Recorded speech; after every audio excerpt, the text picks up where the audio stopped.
To enable or disable download software updates automatically in Samsung Galaxy S9 or S9 Plus. Open Settings. From a home screen, swipe up or down from the center of the display to access the apps screen.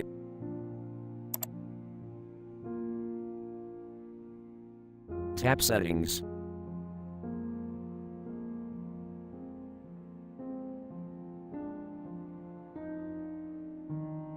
Tap Lock Screen and Security.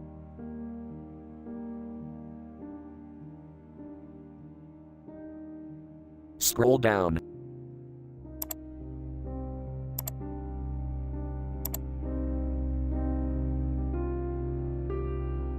Tap Security Update.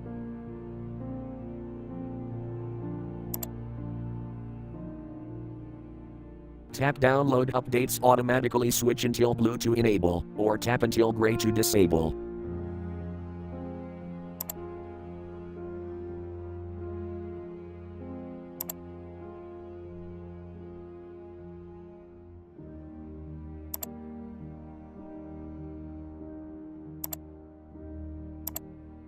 Thank you for watching. Have a nice day.